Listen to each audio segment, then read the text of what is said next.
What's up, dude? What's up, man? Dude, we're freaking cool little setup. We're doing something different. I think the podcast is gonna be different setups every single time or something until we get some fun. The last time, this is a really cool studio. Like we said last time, we got an in-person deal. We recorded over in a different part of this room with a big table, and I think it's better to do that with a few people if we have more people come on. Yeah. Or if we're doing like a dual interview or something. So, But I like it. This is something you could do at your house too, like how you're set up. yeah. And we were talking before we started recording that we could, that I was thinking about setting something up. So I've got extra space, but I don't have extra space at the moment. You know, when you're getting into your kind of home and just getting things figured out, we've got a lot of stuff and we're living in boxes right now. I'm just barely getting my office figured out, organized, because we've been living out of boxes. And like, I haven't even, every time we've been doing an interview, I can't even sit in my desk because I've got boxes underneath my desk where my legs go. And so it's been so annoying. And we don't have a ton of like furniture, like storage furniture. Mm-hmm. So we got a bookshelf and have been doing that. And all of my stuff got crammed into that bookshelf. I have way too many things. Yeah. I'm telling you, dude. It's making me want to go live in the mountains and live in a little shack. As soon as we start getting some other things figured out, I can maybe put 2 chairs kind of set up like this in our room next to that. So that'd be good to figure out. But anyways, dude, how was your holidays? Good, man. Just, kind of back and forth with the in-laws for low and bountiful. Just bounce around, celebrate. Yeah. Nothing crazy. Just a lot of driving. Yeah. That's good. I was surprised when you told me the other day you guys were considering moving to this area. Because like middle. Yeah, middle of where you usually go. Yeah. And I have to get to more of a point where I'm not required on site as much. Yeah. But like still able to, get there easily. Yeah. So it'd be kind of a nice middle ground. When would you envision that? Probably still in Logan for the next 3, 4, 5 years. I'm gonna stay in your town the whole time. I hope not. We're getting to the point now where it's like there's a group chat with the neighbors and they complain like the trash can was full. I don't have time for, yeah. I need to be away from it. Yeah, we have group chats for our neighborhood or Facebook groups, and people are in there all the time talking about stuff. And our HOA decided they were raising our prices a ton, so that's fun. And that's the problem with our town. It's like it's like $180-something a month. I mean, you guys don't even mow the lawn properly. For the HOA? No, dude, that's crazy. They raised ours from $250 a year to $60 a month, which is $720 a year or something. Yeah, that's right. Ridiculous. Like 330 units there, so they make money for sure. Make a ton of money, dude. Isn't it crazy that we've I don't remember if we talked about this on a podcast. I've talked about this a bunch, but isn't it crazy that we have townhomes? Is like the new starter home, but they're still big and they are expensive as well, dude. They're so pricey. I mean, I don't know I'm sure you guys have increased a ton of equity in yours from increased in value, but like most of the townhomes around here are like in the 400s range. Yeah. Like, how is that reasonable? How is that even a starter home at this point? Yeah. And you're attached to people. Yeah, you're sharing both walls with people, but it's $400,000. Need to get to a point where we're building small houses again, because like everything's getting bigger. I keep talking about this, like it's weird people are talking about how inflation is so bad when it's more like everything's getting bigger and we have this affordability crisis, but also I read something in one of my books the other day that was basically Americans have luxury fever or affluenza or something. Like we want things to be. So I don't remember if we talked about this before or not, but we want big and nice and stuff. It's like we need to start building 800 square foot homes again. Just give me a little bundle. Like, dude, the homes in Sugar House, some of them are so like just a show. Yeah. But yeah, you're right. It's like you go buy it. You have to buy a certain lot size. You have to have certain square, and it's just a bunch of open space. You don't.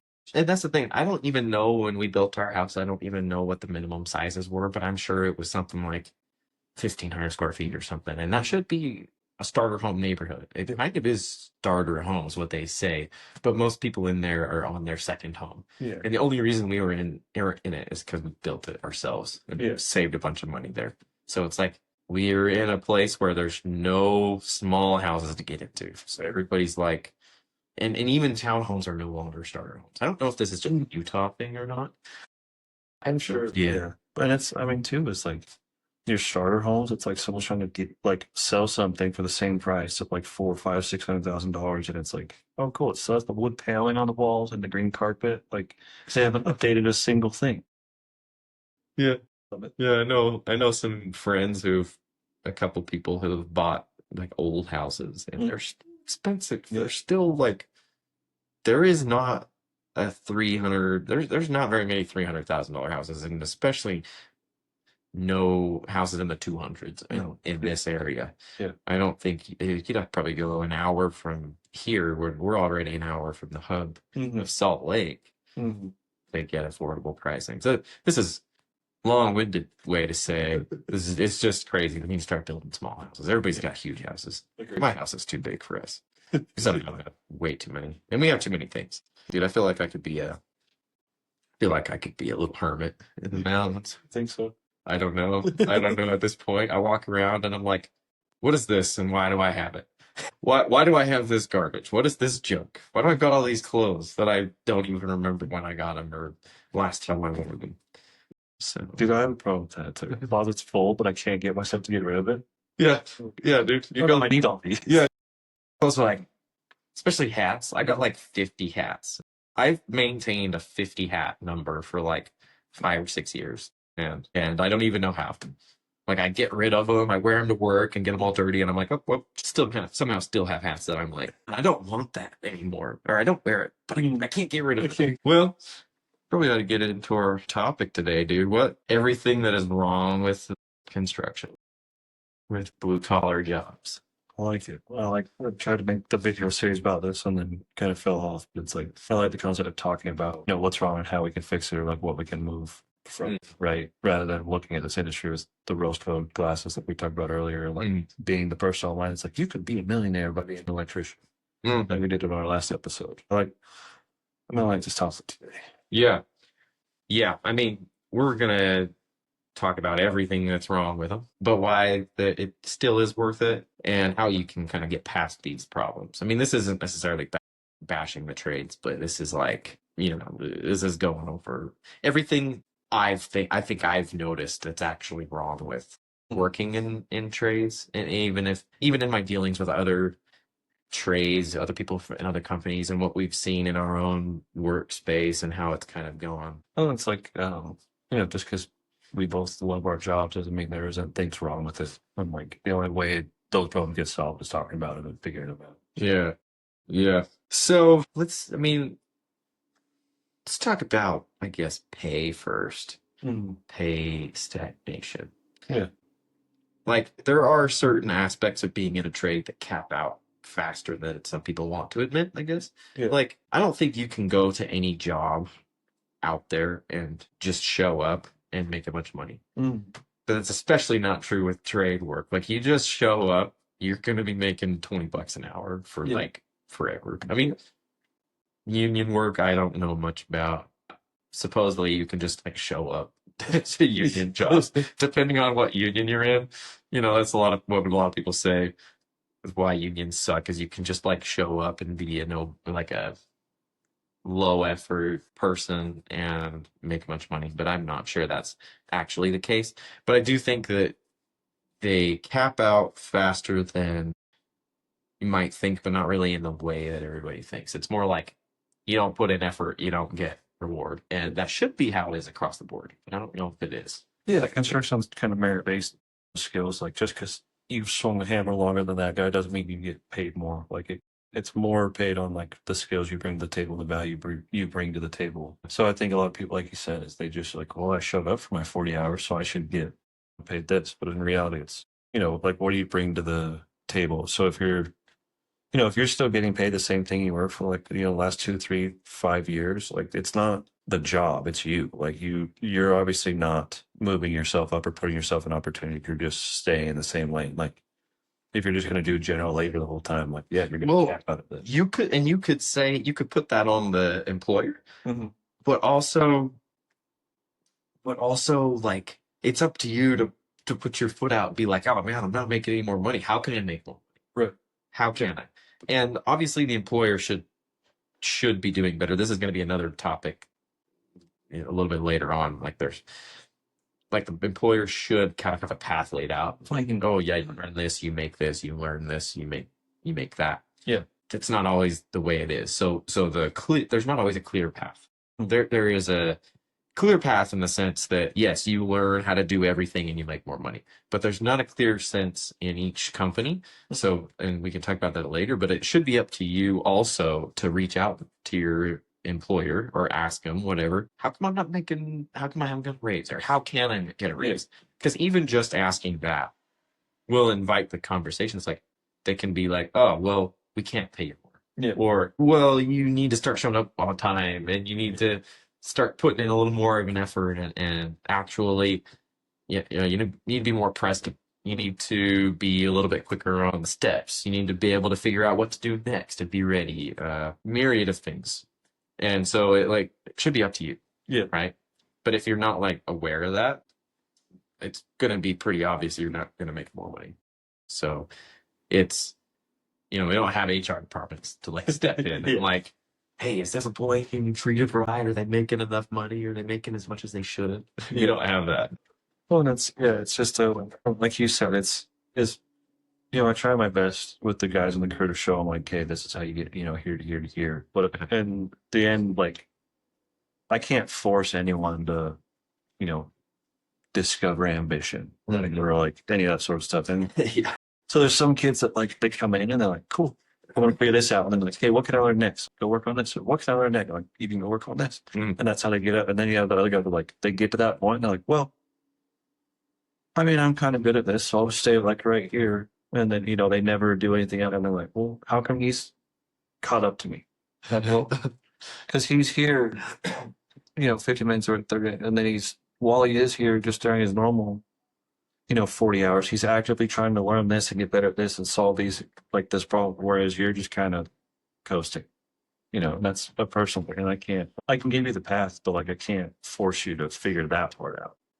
Part of me almost thinks it's the caliber of people that we get in trades. And I think it's also, I don't even know if I want to say that. It's also like the fact that we aren't getting or let's say for the last 50 years, we haven't been getting a good amount of people towards the trades from schools thinking that it's like actually a career path, right? So it's people that probably don't really care about being here. So it's like, yeah, maybe a lot of ambitious people don't really come to the trades. Yeah.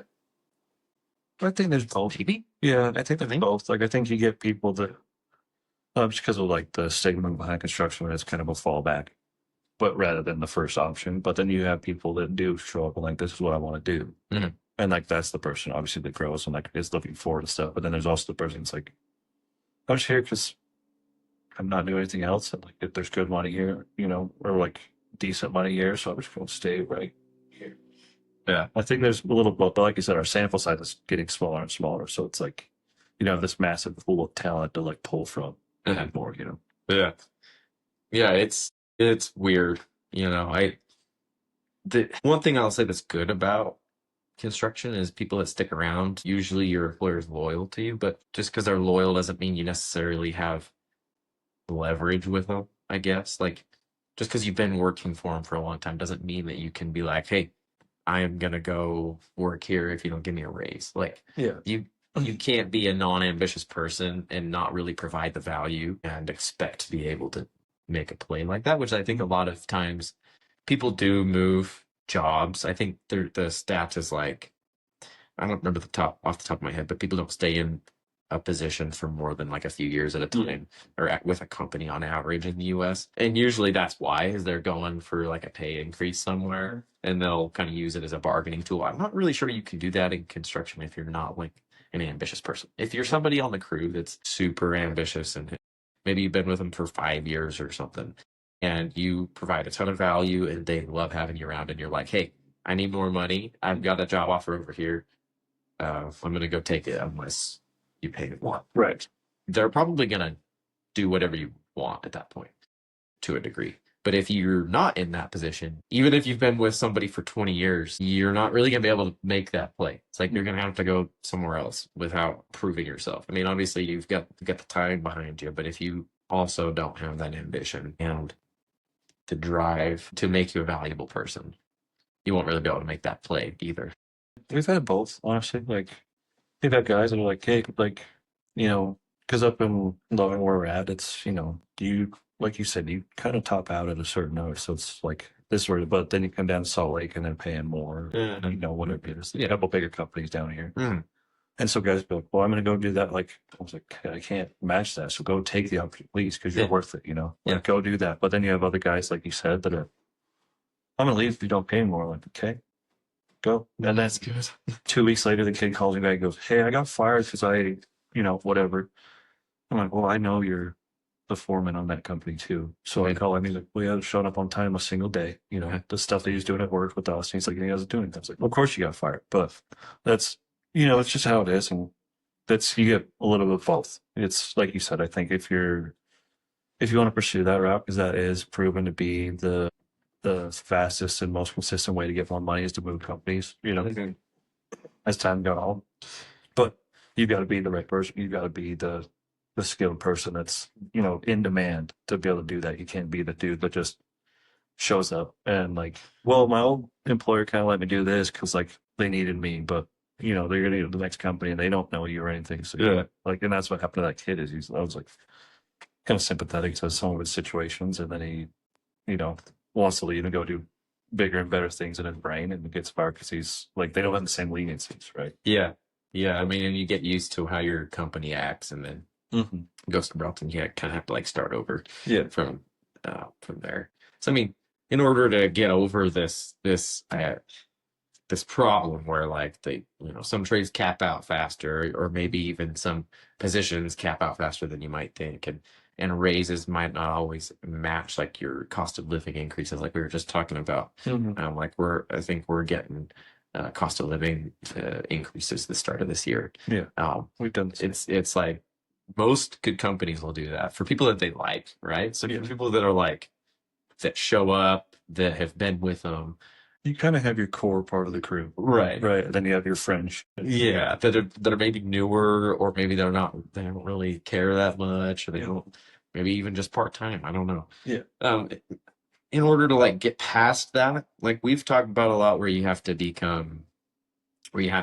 do things to learn, like you were saying, outside of your position. So you've got to be always looking for what you can learn. What about specialization? I mean, if you become really good at something, better than anybody else at this one thing, rather than just kind of doing whatever, that's probably a better way, I'd imagine. I mean, I know you said you have guys that kind of gravitate, like some guys gravitate towards running the machines. And they just love it. They just get really good at that. And you know, some guys are really good at hot tending, and then that kind of moves them along or whatever they want. But like, if you're treating it like you're gonna become the best you can, and you're gonna focus on one thing, I think that'll help everything overall, rather than just kind of being like general labor, even if it's just one. Yeah, and I think another thing, like specialization, is one, because like speaking from experience, you know, like there's a point in my career, like I was too good at operating with telehandler and stuff like that, so they could rely on me. I'm like, I want to go do other things. I'm like, well, we get to, because if the next person gets in that, we're going to lose that efficiency. And not just me, like you've seen that time and time again with other people, or like you have, you know, a really, really good hot tender who wants to go learn how to be on the wall. It's like, I think, and then you lose that efficiency because like this person knows how to do everything, and you can't stop that person from growing in their career and like following their career path and getting the skills and stuff, you know, to grow. Do you think becoming really good at that gives you leverage to be like, I'm gonna leave if you don't let me do something else? Yes and no.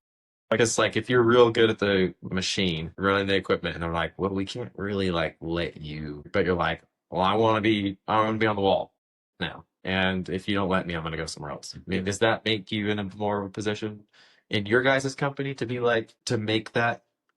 I don't, you know, more like, because the thing here is, like I said, there's no union, there's nothing really here in Utah, but it's like, if you're the operator and you're like, I'm going to leave so that I can go do that over here. And it's like, well, you get over there and you're back to Zero. this part of the Yeah, totem yeah. pole, versus it's more of, in our company anyway, it's more of like just having a conversation with me of like, okay, and I try to do my best to ask and like kind of learn what the guys want to do. And, you've kind of talked on that before. But it's more of, I'd rather have a conversation and be like, okay, if you're really good at this and you want to do this, obviously we need to train someone to fill your role and everything Like like that. Yeah. So like, So you could say, I can teach you on the wall whenever we can. You need to help train someone to replace you, which is something we've talked about before. yeah. And that's like our role, like the hotties that you don't want to move up and end up being on the wall. Like I grew up in a world where like if I wanted to learn how to do the things on the wall, I had to create that time myself. Uh-huh. And you create that time by, being ambitious and getting ahead. Uh-huh. So it's like you get to a point where like, okay, I know all the cuts you need, I have everything else stocked out, all that stuff. Instead of sitting there on my phone, I'm like, okay, now I can get in and help you tool. Or like maybe I can lay 2 or 3 blocks and get back up, get all the mud out, and that sort of stuff. And so like that's kind of the path that gets rewarded is if you create those spaces for you. And Mhm. and then I try it now as the foreman, I try to recognize that and try to create more space for that person. Mhm. Right. Because you have the person that's willing to go do all that sort of stuff. And sometimes like it's kind of hard for them to be like, okay, well, I'm going to jump in ball, right? Because like, it's intimidating or, whatever it may be. And so as the foreman, I'm like, I can see what you're trying to do. So like, I can do your job, pretty well. So it's like, if I see that, I'm like, hey, like so-and-so's like stock down ahead. They made all their cuts. They're doing all this stuff. And they're like, they're just worried about it. I'm like, hey, hop in. I'll cover this side, Uh-huh. because I can, at this point, that's what I want to create an environment of is like, I want my young ambitious guys to be able to move up. So it's like I don't want them to, in my experience when I did it, I would always worry about the people back on the wall. So I had a hard time learning for a little bit. And the old Masons had to be like, hey, just you're not allowed up there anymore. Like stop. And so I try to just create that without, losing that efficiency on my crew because it's, we still gotta get shit done. Yeah. Yeah. Well, this is a lot of this comes to like a company culture too, which we can talk about how culture is kind of a bad part about trades, like some toxic culture stuff. But have you read Extreme Ownership by Jocko Willink?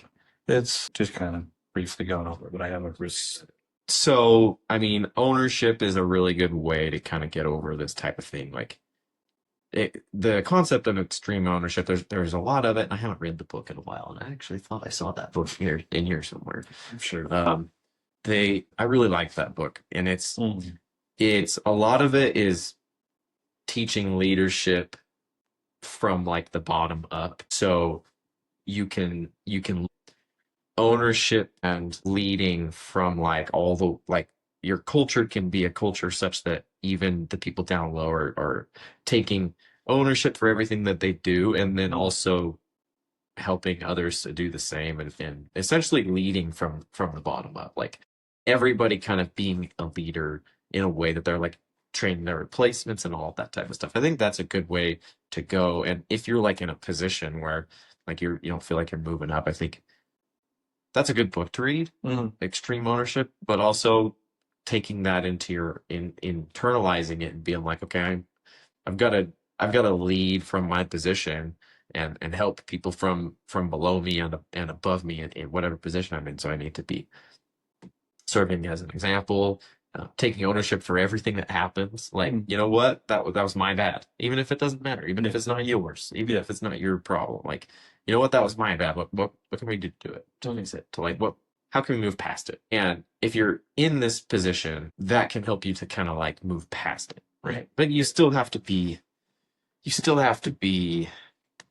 a person that's gonna do that. I think I don't. It's hard because a lot of people that fall into this trap are like almost eternally in it, and they're like those people that are never happy anywhere. But if you can even get across to any of your guys that are in this position, that like, you know what, accountability and ownership of everything in the company is kind of how everybody works together and gets better together. And if we all do that, then everybody is gonna be raised up. Yes, like they're right. That raises all the ships. Yeah. So you know, another thing is there's a lot of people that are not satisfied with their job. A lot of people. A lot of people say that's like their main thing, which is crazy because I've always felt like trade work, if you're doing anything that's even remotely, we'll say satisfying, right? Like a lot of people will watch my videos or your videos and be like, "Oh, that's so satisfying," Yeah. right? But then you talk to people in the trades, they're like, "I freaking hate my job. Like this is sucky." A lot of it a lot of the job satisfaction and then your growth is related. So like people that aren't satisfied with their job usually are not gonna like put work in and they're not going to be growing in it. Yeah. But also your growth is stopping as your job satisfaction is like is dropping. So like they're definitely related. And I mean, what do you think are some of the reasons why people have such poor job satisfaction in trades? Well, I'll just say I think this is why I shared that thing the other day. You can censor me if you need to. But I shared that thing that was like my competitive advantage is that I'm having more fucking fun than you. Like, and that's the point. Is like I enjoy what I'm doing. I think it's cool to build stuff, and you know that sort of versus the dude that's like, okay, well, we gotta go build that wall over there. I think it's cool, you know, and that's that's a personality trait and other things. You know, in my notes here, I have like. So most guys don't wake up one day hating bricklaying, welding, plumbing, or concrete work. They wake up and realize it's just kind of been the same thing, same over and over again, and stuff like that. But then they, you know, maybe put it outwardly like, oh, that's everybody else's fault. But maybe that's where something comes in with extreme ownership. It's like, okay, well, if it's the same thing every day, every year, day in, day out, and like you're getting burned out because you can't see this future version of yourself, or like moving up. You know, it's kind of your own responsibility to figure that. As your foreman or as your boss, I can kind of like, hey, this is what I need done, right? Yeah. Like this is here's the big picture, but it's on you to really like, hey, if I want something different from my life, I should go in. So I think that's where a lot of those like, because you get it. I see it all this. You know, we recently had a couple of guys quit those old journeyman masons that are just like, I just hate this. I can't do this anymore. But it's like they're not trying to like make their lives better. They're still like, okay, like I show up, I spend all my money on cigarettes. Okay, I go home, I drink, all night, and then I come home or come here and I feel like shit, like nothing's going on for me. But I don't want to teach anyone to make myself valuable. I'm just really good at laying brick or block, and stuff like that. And so it's just you gotta be responsible enough, like you said. If you gotta take extreme ownership of it. It's like if something's going on in your life, it's on you to fix it. Like that. And I feel that way about it, not just work. Like if you're as much as we are a product of our environment, you're a product of your own decisions. Yeah, it takes some extreme ownership to do that, but also like being able to look inward. A lot of people have issues with looking at things that they're doing that could even be their fault. This is typical superintendent behavior, like just deflecting on it, literally everybody else too. Not my fault. The bar that you asked for 6 weeks after. Are you going to get that wall done? Well, you should have reminded me. It's like it's so typical of people, a lot in construction, to be like, "Oh, I didn't. That wasn't my fault." Instead of being like, "Okay, I played a part in this, as we all did." Let's figure out how to go with it. Yeah, let's do this and figure it out. Like, right. Okay, how do we get ahead? What do we need to do to get that done? So it's like that kind of got off topic there for a second. It goes into this whole thing where a lot of people have a hard time looking at anything that can be their own deal. So it's like if you're not happy, do something about it. Instead of, people in this in these trades will be unhappy with it and they'll blame the job as if it's like anything to do with it, or they'll blame like this one coworker that. And I've been in a lot of these positions that we've talked. Like I always used to think that trades were like not a way to be successful. Like this is why I talk about it so much, because like this is what everybody's told. Like you can't be successful, and that people hate their jobs in them, and it sucks and it's hard and all that. And I think it's actually more common across industries than you might realize. People might realize, like throughout discussions with people that are in all sorts of different industries, like that are around my age, there's a lot of people that aren't really happy with what they do at the moment. Like, and part of that leads you to this growth. But if you never get past that and never look at it and take extreme ownership and say, well, what can I do about it? Well, you're always going to be in the same spot. you're always going to be in the same place. Well, dude, you even see with people like in relationships and stuff like that. You know, me and you are both on the other side of that now. We're in good, happy marriage. I'm glad. Friends or friends of friends or whatever, and it's like you're in a relationship. It's like, hey, this keeps happening to you because you don't change anything, or you allow them to do this, or but they're gonna be like, well, it's because so and so. It's like, no, it's because of you. Yeah. Like, you were. Well, it's funny because everybody is so good at looking at people's relationships and being like, that's what's wrong. You're an idiot. Why aren't you doing this or why aren't you doing that? But then they like will have issues and not even try to fix them. I mean, the whole thing is like you have to work together as a team, and there's got to be, you can't just, something happens and you guys are mad at each other. You can't just not talk to each other, right? That stuff that happens in construction. People will get pissed off and all this stuff. They just won't talk about it. We'll just go on with their life and be pissed off, and nothing ever gets fixed. Nothing ever changes. And then something else will happen and it freaking blows up again, and problems happen. It's like, you got to have conversations. You got to have some give and take, and you're not right.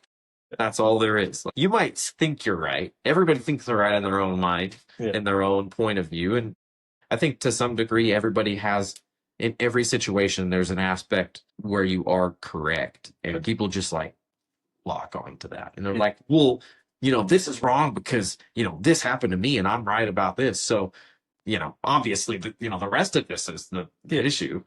We can start breaking apart every issue that there could be, almost down to this. It's like, people can't grasp the fact that they might be part of the problem, even with their own life. They have control over it. Again, it goes back to extreme ownership. It's like, you need to take control of your mindset, your outlook, your relationships. You need to make a step forward and say, with somebody that you don't get along with that's causing problems at work, you need to make the step forward and say, hey, I'm sorry, like this is happening, like, and at least make an attempt. And people don't, I think that's part of the toxic culture, right? That we have an issue with that in construction. Yeah.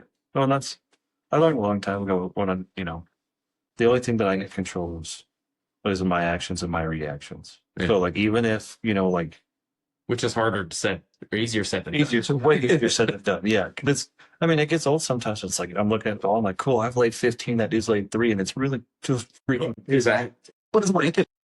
That doesn't mean that I need to lay 3. That means like I can lay 50. Like I just need to control what I input, like my inputs and outputs. Yeah. And I go, I've done all this, and they've only done that over there. Yeah. But like in reality, it's like all I can control is me. Yeah. Right. Like I can't control what he's doing. Yeah. And then it comes down to it. It's like those things get rewarded based on, like you said, merit and other things. Like, cool, you got the dude. Was not me, but like the other dude that's been laying 20 block and that dude's been laying 5. I'm like, obviously that dude should make more money. Like it comes through, right? Like, it's really easy to fall into that. I've had my own struggles with that, where throughout a day I'll be pushing and getting stuff done. I'm like, God, this guy over there's only done, he's done like half what I've done. The crap. But and people in construction get so worried about that, and especially me, and probably in your situation too, where there's a lot of pressure on me from being in a family business. It's like I'm expected to perform more so, I feel like, than other people. So when people are underperforming, it's like it's really easy to be like, what the crap? Like, how come they aren't doing for it? It's like, well, you get paid accordingly, and even if you don't right now, for a long enough period of time, you will. And if you don't, then you move on. You'll find somewhere else. And that's how it's all merit based. Yeah. Yeah, that's fun. I agree with you too. It's funny. I guess in our world, you either have like the dude that's like the son of the boss. It's like just a piece of shit. Or you have the dude that's like, everyone's like, okay, well, you're his son. You have to do this. Yeah, you have to. Yeah. Yeah. Like, okay, you get both, but it's just kind of the same kind of, it's like, it would be up to that kid to take account and be like, well, I'm the boss. I should be doing this. I should be like, but then you have this, piece of shit kid that's like, well, my dad's the boss. Oh, yeah. I've known kids we'll say, bosses, I guess, that work for their family, and they should be fired. They don't get fired. Yeah. And, I would really hope that people don't look at our situation and be like, oh yeah, but you shouldn't even be there. It's a lot of pressure. And I think a lot of people in trades feel a lot of pressure in general. So it's not even really fair to say just because of being in a family business. Like, it contributes to a toxic culture in a way that's not really good because everybody's so worried about what other people are doing. And part of it's like, yeah, if someone's lagging behind, the day can go by very fast or very slow. Like it can make the day go feel way longer, or you guys won't get as much done. It's a give and take. And I think over the years, I've noticed everybody has those days. I have those days where I'm lagging and I'm like, man, I am just like, yeah, I'm not sitting in the same side trying nothing today, guys. Like, I am just here, I'll do whatever. Like, I've had those days, and it just sucks when people are like that all the time. But you got to take people for what they are. Yeah. And people are like that a lot of times. I think when it's that same day in day out, and I fall into the same thing too, where sometimes I'm just, maybe it's not so much that I'm not satisfied with my job, but satisfied in general, because it's like we're doing monotonous stuff, same thing over and over again, and I'm just like beat, right? Yeah. To your job satisfaction is like 100% tied to, what you're working towards, if you have like a clear path. So to kind of take us back to this, like to overcome this, creating goals for yourself. I mean, like we've talked about, teaching people really helps give you purpose and job satisfaction. Like when you're teaching someone how to do something, you almost get to relive learning how. Like when you learned how to lay blocks on the wall the first time, you were probably like, oh heck yeah, like this is freaking awesome. And then every single time you see and teach guys how to do that, you almost like relive that. Yeah, that's what I had the moment the other day with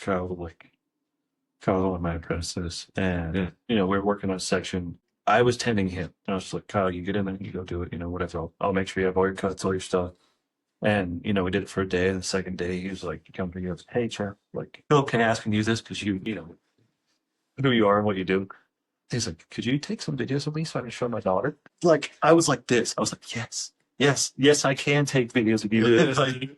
And so just to see, like, when someone has that aha moment and they're like, I want to take this home, show my daughter. Or like when they're super proud of it, or like watching one of the apprentices like step back and like look at what they're doing and like, oh yeah, and like seeing how proud they are of like, oh, I did that right, or they take a picture, or even they're stepping back and be like, man, looks like shit. Yeah, I gotta fix this.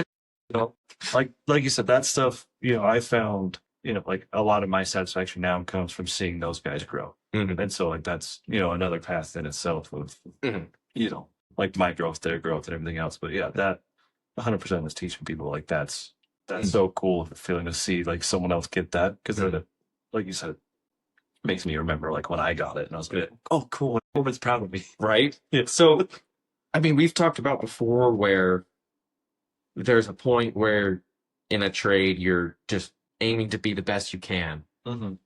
That point where you've got to start switching to letting other people do stuff and being the leader, and also teaching people, that's like this job satisfaction scale. Like your job satisfaction is at first coming from doing the stuff and learning how to be really good at it, and doing it and getting different experiences, coming across different scenarios, and after a certain amount of time you kind of start to see all of the situations and you get good at everything, and then it's your turn to start helping other people do the same thing.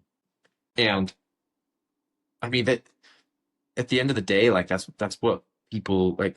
Most people get a lot of satisfaction from helping others. Be super important for people if you're in a position to. This is along the same line. I mean, you're helping other people to get to a point where you are. Yeah, I mean, it can like you said, it can lead to a ton of satisfaction. Is there anything else you could think about that would be?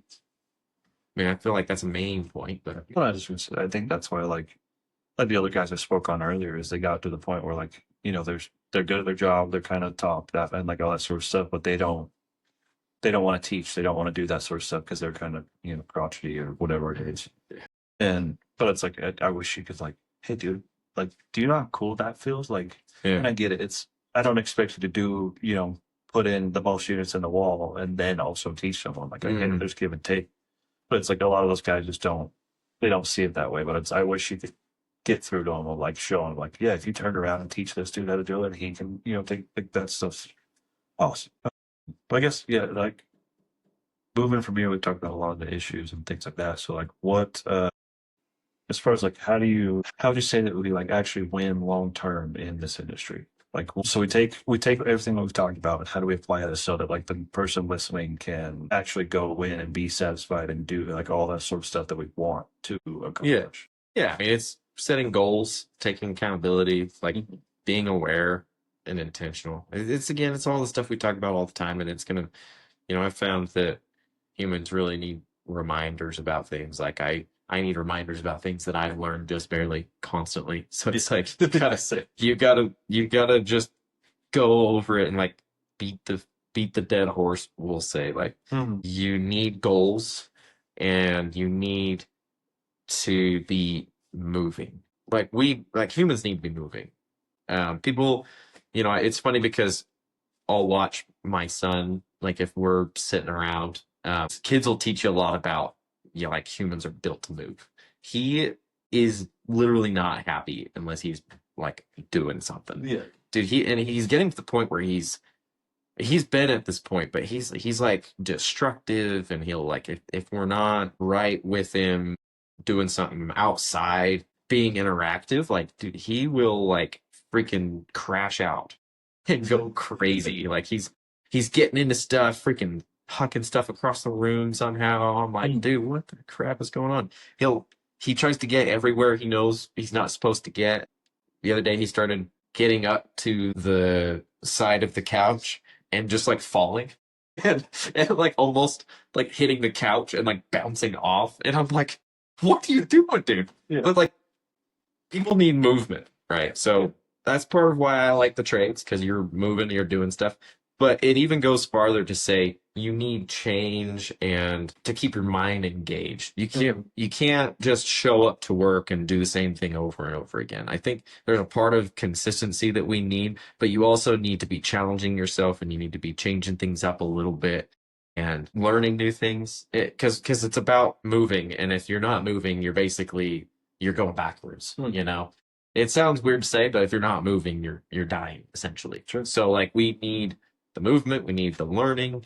That's all tied into growing as a person. So I think a lot of people get into trades, they don't see the path forward and they don't really take it upon themselves to do something about it.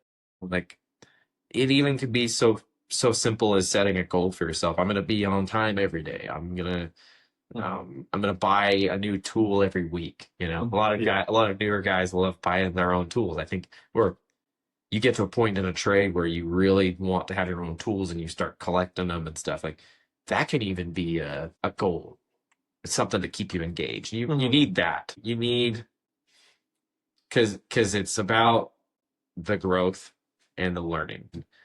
If you don't have those things, it's really hard to show up to work day in and day out. And especially to something that's physically hard and stressful. And if there's a toxic culture, like it all adds up. And it's really easy to keep yourself grounded if you're doing that type of stuff. And you don't go to work saying, oh man, we're just gonna do the same thing over and over again. You go to work and be like, oh, I gotta try a new tool today. Or oh, I gotta go, oh, we're going to a different job. I gotta go do something different. I gotta go lay a different type of block or that we don't ever get to do. I think that's super important for people. And the people I've seen that are most successful in things, they're setting personal goals and keeping themselves engaged in some way. I mean, really, it could be something simple. As simple as like with us, we drive around to different job sites all over the place, like stopping at a different place every day and talking to somebody. I don't know. I mean, it could be something as simple as but keeping yourself engaged and yeah, and setting goals. True. Yeah, it's less worrying about like every Friday having a paycheck every weekend and Yeah. thinking about, 5, 10 years down the road. Yeah. And then envisioning where you see yourself. Yeah, I mean, it's all about setting goals and holding yourself to it and reflecting on your progress to show you're not just wasting your time. Because even, some people I've known have been like, oh, I don't care. I'm just here for a paycheck. And those types of people are never happy with what they do. It's people that get engaged. I can tell that have worked for us that are kind of excited when they get to do something new, or excited when they get to learn something new, or go somewhere new. And I'll pick up on little things in conversations, like they'll say something, oh man, yeah, this is the first time I've been able to do that, or this, I can tell people like that are going to be successful in a trade rather than people that just don't ever care. Yeah. Don't ever try anything new. Don't ever like want to try anything new. Yeah. I mean, it goes back to everything we've talked about, even from the beginning, where like you have to be ambitious and you have to put yourself out there. Yeah. I think, it's like the trades can be pretty unforgiving if you treat them like they're a dead end. But if you treat them as if like it's a career that like in your have got and can take care of it, there's clearly like it's easy enough to find the roadmap that can take care of it, right? Yes. And like you said, take the accountability. It's like, okay, if you in 1, 2, 5 years, like you want to be at this position in the company, ask the question. Be like, go to your boss and be like, okay, this is what I want to do. How do I get there? And then do it. Right. So it's just I wonder too, it's really easy to see everything that's wrong with construction. Like, but it's almost just as easy to figure out how to win at it because so many people focus on that.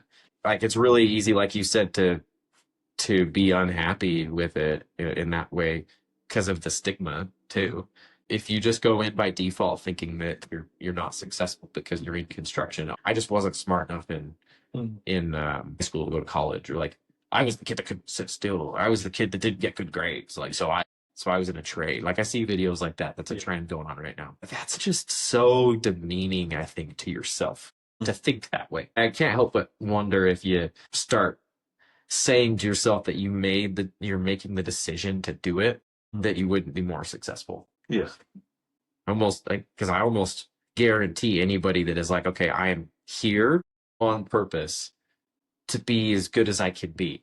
And you have that mindset that anybody can get really successful in trades. And even if you only work in a trade in like physical conditions for 10 years, and then you decide you're going to go be a salesman or something for the trades, and you go to go talk to people. There's a lot of paths what you could take. It's just treat it how have that idea of what you want to be and where you want to go. Yeah, and I think we talked about it before too. But like it wasn't like I was always stoked about this. But there was the time that Kate, like I'm the boss's son. I'm just kind of forced to be here, not like everything's been paid. Yeah. I'm the firstborn son of a masonry contractor, so of course it's work. Yeah. But then like the day came where I'm like, I figured out that I really like what I liked about it, and what I started kind of like, dip my toes into what I enjoyed and finding that sort of stuff. And I completely flipped the script. Like I went from like, feeling like I was forced to be there to feel like, okay, well, I want to go figure out how to build that. I want to go, I want to be able to tell people like, hey, you see that? Like we did that. Like that sort of stuff. Yeah. Well, I mean, what you just brought up, we both have fit this thing, My favorite question is when are you going to take over the company? When are you going to run the company? Like people have been asking me that since I was like 16. Back when I was 16, I was like, I'm not doing this forever. Like, what do you think I am? Yeah. And I remember not even being offended, but being like, "Who do you even ask me that?" Yeah. It's kind of weird. Like, but I've always had the mindset or for a long time had it of I'm just here. Yeah. Because this is what my dad does. And especially because nobody was ever excited about it either. Like I'd tell people at school, a lot of my friends, like over the summers I'd work, and a lot of friends would try to hang out. Like, oh no, I'm working. Yeah. They're like, what do you get off? I'm like, I don't know. Work until when it's done. Work until it's done. And I'm like, I'm just here. Like this is just what I do. And I go tell people about that, and they're like, yeah, that's kind of weird. Yeah. That's concrete.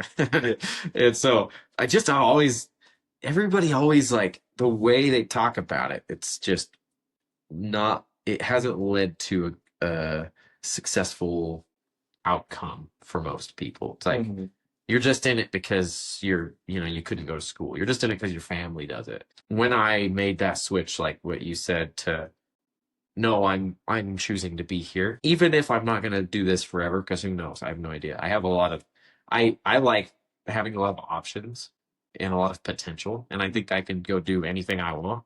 Right now, this is what I want to do. And so that leads to a certain sense of satisfaction and in myself for doing a trade. It's like no, I want to be here. I want to do this. I like learning. I like learning this process. If someday I want to go do something else, Yeah. it's never too late. Sure. I see people reinvent themselves when they're 40. I feel like when you keep yourself open to that and then make the conscious decision, make make the I make the declaration, yes, I'm here on purpose. I'm doing this. This isn't being done to me because I wasn't smart. Like that's such a crappy way to live. So when I made that switch, I actually liked the job. That was probably at the point where I hated doing it and I decided I was going to. And then I was like, I actually like this. This is actually fun. Yeah. It's a pretty simple switch of a way of thinking. And I think a lot of people end up in that situation too. I've seen some guys that have worked for us kind of come around to that before as well. So I mean, one of the questions is how do we get people to get to that point? Because a lot of people that we hire are that typical, oh, I'm just here to get a paycheck. Yeah. I do think anybody can get to that point. I think you can learn to love whatever you want. And it's this idea of getting people to decide they're there on purpose. Yeah. And yeah, I think that comes into like showing people like, here's your like idea of like how do you get really good at this, or like how do you do that little, those little things and whatnot, or like maybe prodding people to realize like, yes, we're showing up and all you do is like block all day and whatever, you can look at it that way, but it's also, hey, I'm gonna go build that building. It's gonna be there for probably forever. Yeah. Or at least 100 years. People are going to use it. The community's going to use it. Whoever the homeowner is, like you're creating something that someone is going to use probably their entire life. Mm-hmm. And so like once you kind of like open people's minds up to that sort of mindset, like I feel like that helps a lot. Speaking of homes, do you see it in your future to go out and visit our friend Harrison to build a house? That'd be sick. I've wondered about that. Yeah. Have we ever in America built a house fully out of brick? Yeah. Has that been a thing? Because the stick framing's been around so long. I don't even know. I don't even know if they stick frame over in England. They build so many buildings out just straight up. Yeah. It was so bad. Like Nate, the guy that we set all that scaffold on his house because they painted it. That house is, 4 brick thick. Like that's an old Victorian style home. Well, and I wonder how long ago that was done away with. That could be something interesting to talk about the history of construction in the U.S. because I think we've gone, like we've talked about before, about being we're going so far away from like a craftsman type deal. It's like throw it up and forget about it. Because I'm not sure I've worked on a house that was fully brick. I think most stuff I've seen is veneer. Yeah, anything new is veneer. No one's. Yeah, I know I've seen. I mean, obviously you're building a building out of block and stuff, but I've seen plenty of old buildings out of that. But homes is a different thing because homes are a lot of. We did one a couple of years. There was like a post tension system.